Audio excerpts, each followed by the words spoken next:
Rockka. It's time for event 2. I can't. Music. It was very hard. Yeah. 3 favorite tracks of yours from Sri Lankan producers. So we can't have any night events. Hey guys. I thought he was actually international producer. How were you able to convince your parents? That was mental. Hey guys, welcome to the first inaugural episode of Housetone. So we got a special guest here, Rockka, for our debut episode. Thank you, Rockka, for joining us on our debut episode. Alright, so I know you've done a few interviews here and there, but then I know it was Guy J who was the spark of finding the sound of progressive. Other than that, were there any something that inspired you, or someone that inspired you in terms of music before progressive? Before progressive, I was listening to hard rock, synthwave, Metallic. kind of like that, pop music.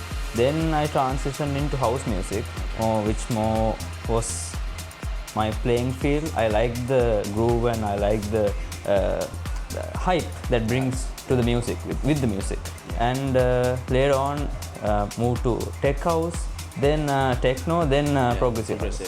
So it's been a journey. Yeah, it's been a long journey. You've progressed into progressive. Yeah.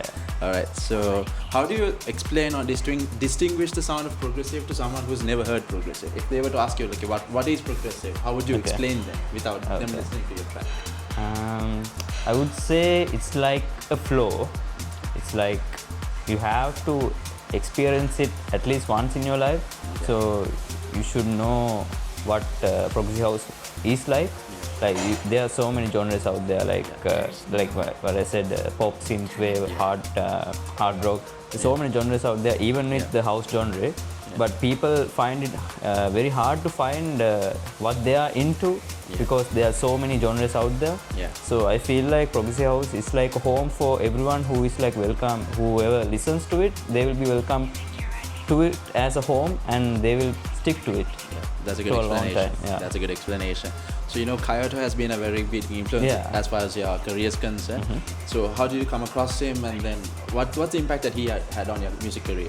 So I reached out to Kyoto was like a major inspiration back then. I thought he was actually international producer in the first.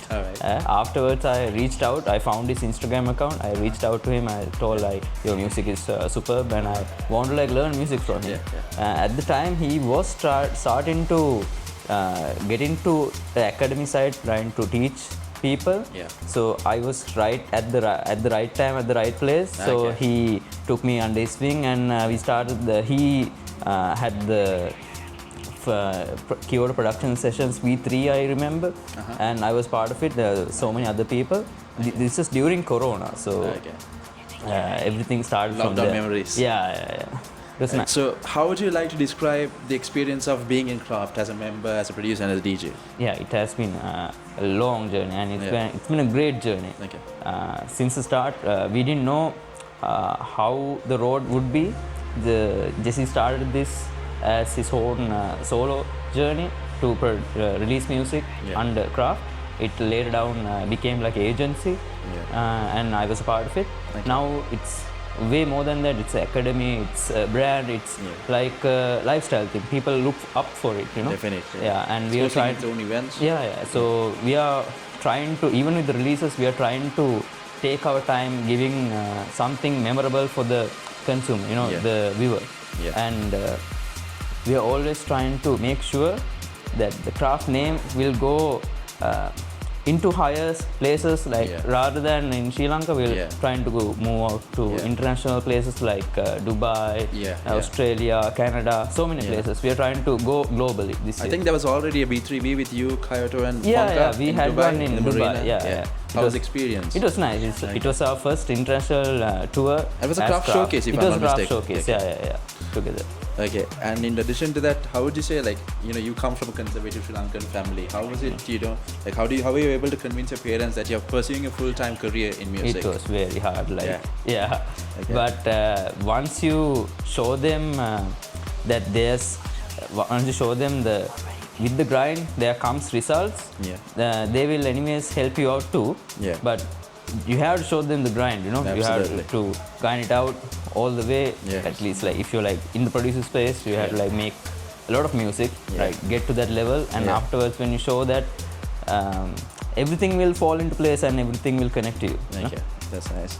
And how you've been producing for a while now. So how would you say your sound has evolved over time? So through the years? I started producing in like 5 years back. I think it was like a different sound back then. After Jesse's Kyoto's production classes, it actually improved a lot. And I got into a lot of labels like Mango Alley, Juicebox Music, Balkan Connection.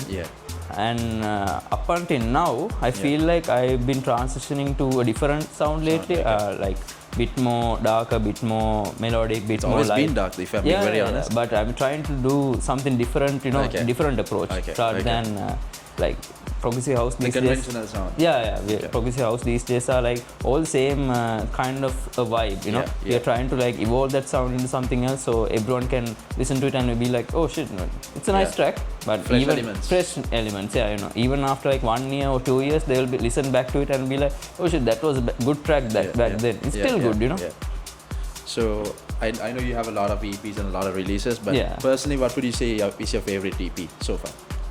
So far, there's so many releases, to be honest with you. If I would have to pick one, maybe one of my Mango releases, maybe like maybe my first one with Operate and Operate and Fade. That's my favorite as well. Yeah, it was pretty good. And what's the thought process of naming your tracks? Because trust me, you got some amazing names, very unique ones. So what's the thought process of getting a name? I just listen to the track and will feel like, oh, maybe it's something like this. So the Operate track, I felt like it was like someone with like someone on a steering wheel just taking you on for a ride, until the very end of the drop. It will just take you on for a ride. So I just thought maybe Pilot, synonyms for Pilot, Oh, Operator, seems good, Seems good, What about Necromancer, Cryptomancer? So those days I was, so May 28 released an EP called Flux and Redux, if I remember, and I want to do something similar, but I want to do the last part of the name should be identical. The first part should be different. So I was running through different ideas and I found Mancer and I found Necromancer. Okay, seems cool. And then the other one, I can't, Cryptomancer. It was also good. So that's how the idea came to play on that one. Alright. So if you were to select 3 tracks from Sri Lankan producers beside yours and just select 3 tracks. 3 favorite tracks of yours from Sri Lankan producers. Obviously, I will choose one of Subanju's tracks. To name them, if you don't mind. I've been listening to this recently, so it was a remix. I think it was a remix to Kela Whiskey. It was called Ilav by Subanju. Ilav Subanju remix. That's not one. Second one, I would go with Casco's. He's got some bangers. I would choose him. Let's say Earth to Unknown. Earth to Unknown, that's it's a pretty good track. For the third one, damn, this is a tough question. It's a tough question, There's so many good producers out there. Also, young producers, bigger producers, all have good music, If I was choosing Jesse's, I would say Kyoto. Would you be there? And if I was choosing something else, I'll say Dimutke and Matter Expedite. That's a good answer. What was the feeling like, as a young producer in Sri Lanka when the maestros of the industry played your tracks, like Hernan and I think Nick Warren played your tracks and Mariano Melino played it at Odyssey. He played Odyssey. And then what was the feeling like? It was like, it's just crazy. Like, it's a new experience, you won't expect the DJ to be playing our tracks, but when you hear the loops, when you hear the elements coming, you'll be like, oh, I heard it somewhere. Oh shit, it's a track of mine. The realization comes in. I remember when Mariano Melino was playing the track, I was somewhere talking with a bunch of friends, and I heard the elements coming in, and I quickly went to Mariano Melino. I talked with the bugger. I told, thank you so much for supporting. Then I took a video that day. So I also would like to touch upon the friendship you have with Mario, also known as Maze 28. So how did you guys come across each other? And also would like to emphasize on the back-to-back you all played at Generic Beats. So Mario, May 28. Yeah. So I've been talking with him for like 2 years now, I think. So back then I just talk with the artist just so we can communicate, have a good relationship. So he was just a friend that I was talking to, and we had the same liking to music. Like we both like Gaije, both like Subanjo's music, and we like the dark elements, the hypnotic vibe of the music and the groove, you know. And we were just talking, we were just sharing ideas. I showed him one of my tracks, and he showed him his tracks, and we were just trying to improve each other. And I think we kind of actually did with the friendship we had. We built something, like we collabed together. Even beforehand, like the tracks like Inertia. The music kept evolving, you know, and we all loved it, loved how the friendship went. And it came to like a point that we were playing back to back together. And Brothers of Destruction. Brothers of Destruction, I remember. And then I would say, I think you have the most number of releases in Mango Valley from a Sri Lankan producer. So how do you maintain the level of quality of sound, like in terms of getting there?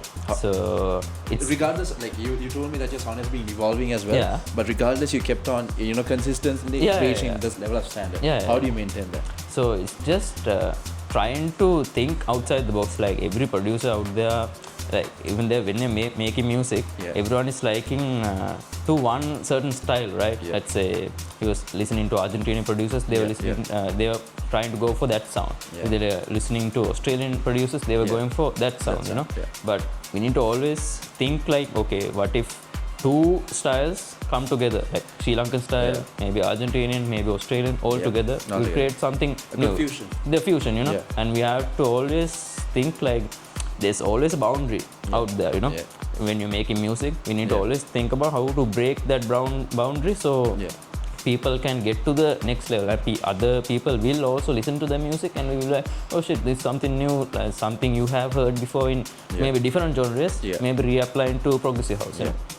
Also, you've been producing on the weekdays, I presume, because you have gigs on the weekends. So on weekdays, how do you find the drive and the motivation to produce a track or get that inspiration? It's pretty easy if you like listen to some music all the time. Thank you, brother.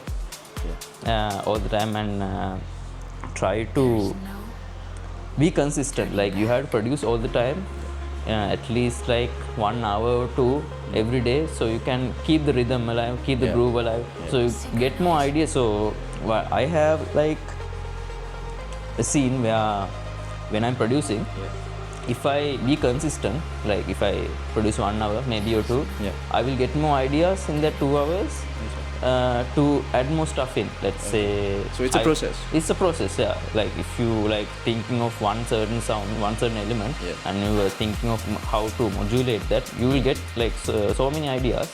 And one point is, if you like don't ever think about, oh maybe this effect will work with this effect, and you will just try it out, you will be like, oh shit, it does work, you know.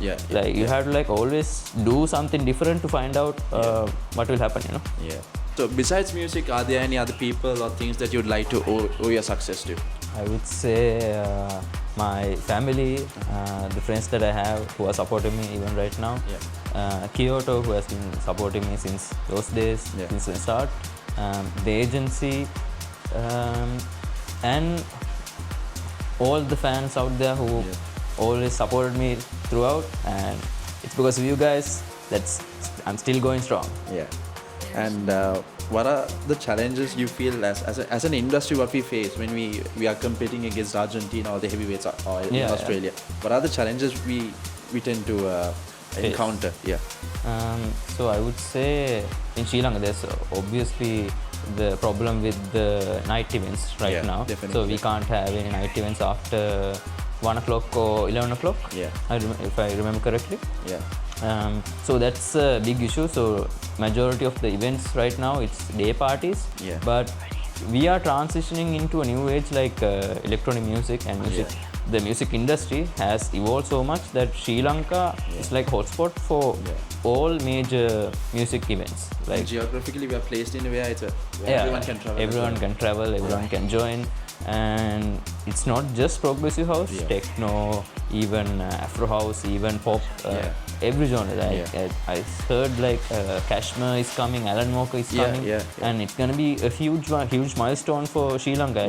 You know, all these producers haven't been here. I heard Dub Vision is also coming for that Sunfest event. So it's gonna be a huge milestone for Sri Lanka, and we'll just have to see how it will go from that. Because anyways, it's a hotspot, you know.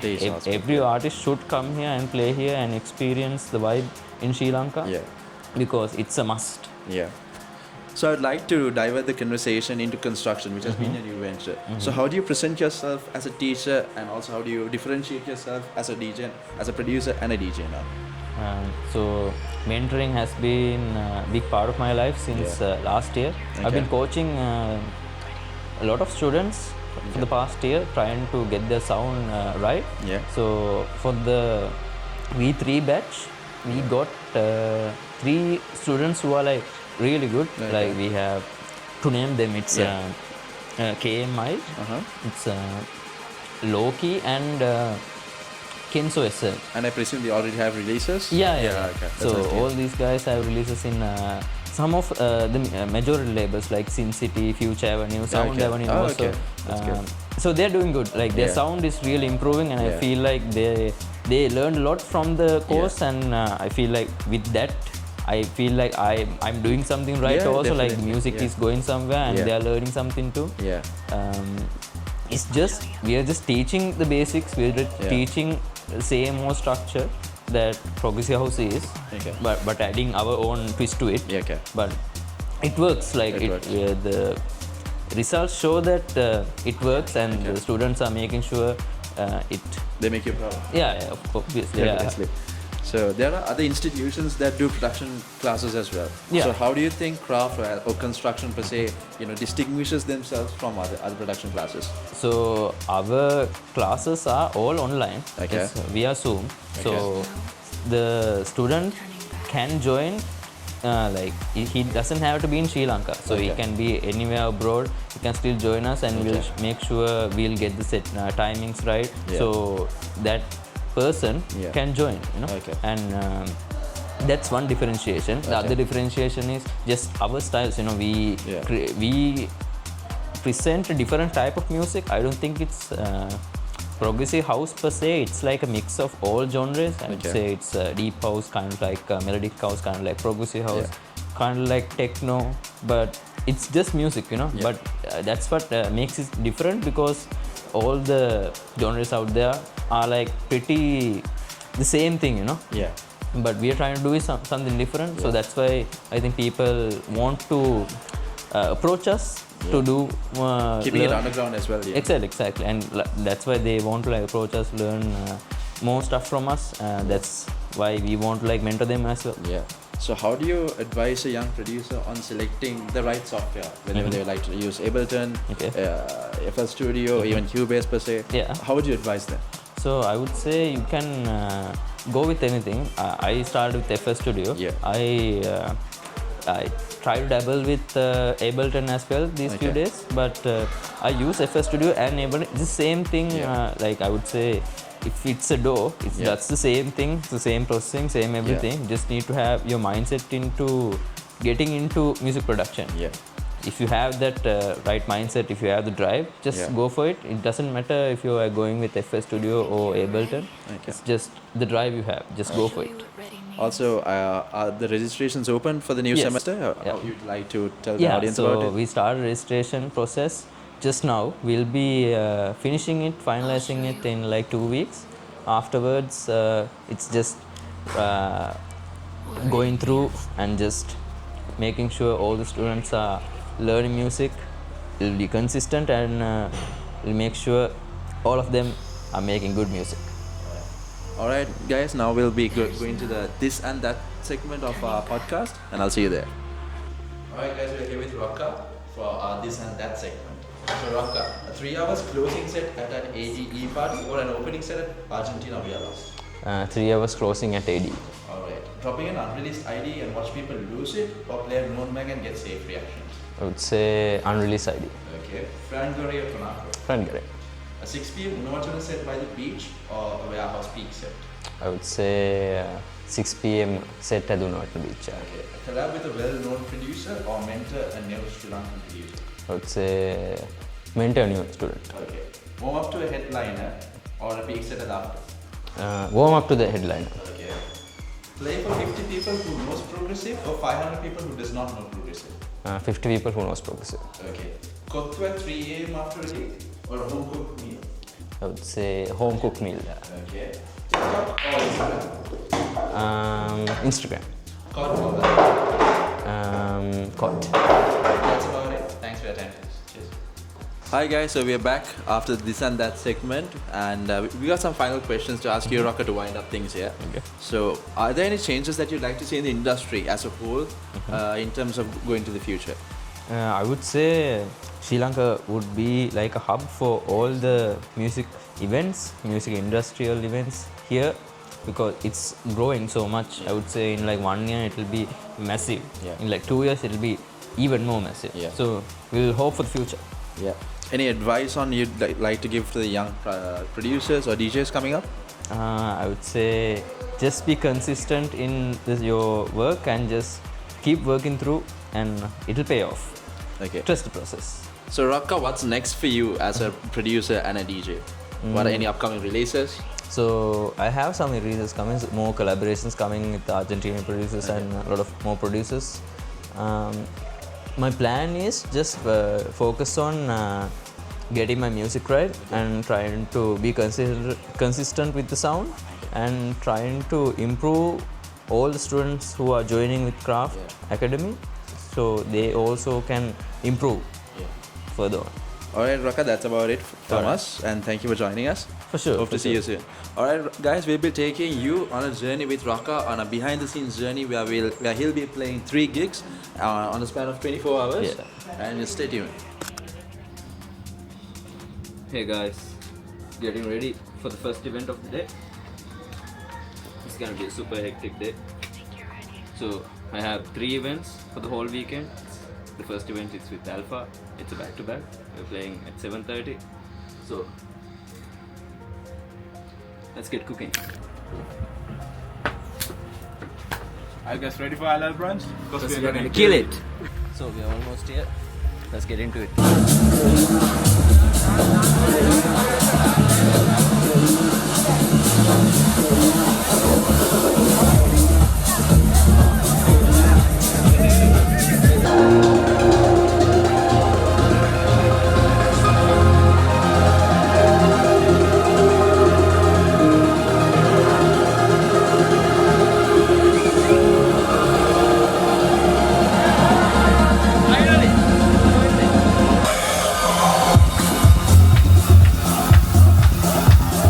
Rockka, it's time for event 2.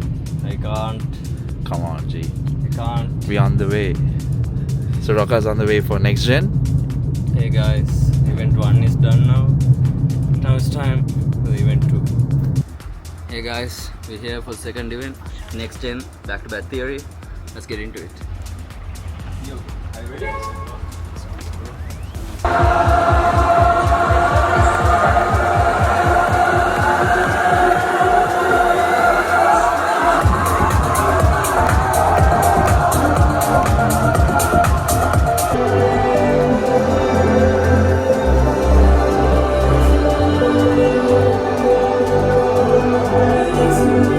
Hey guys, just met up with the Craft Superstars after a monumental set. How was it, guys? That was mental. I think the first back-to-back went pretty well. I think we showed what Craft can really do. That was a good The crowd edit. was pretty good. The energy was good. From next gen, I think it's gonna be a mad one. Hey guys, we're here for the final event for the weekend. We'll be handing over the decks to Gus Jimenez. It'll be a fun one.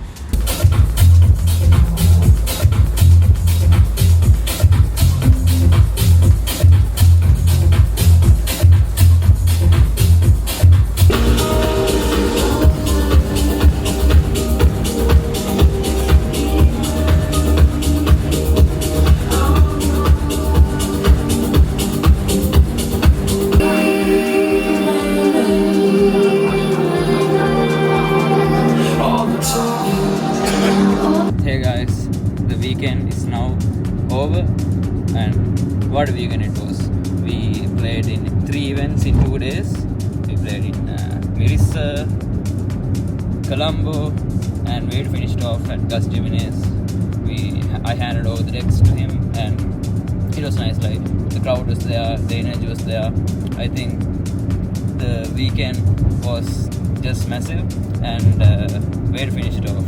I mean, that's like an ordinary life of a DJ in Sri Lanka right now.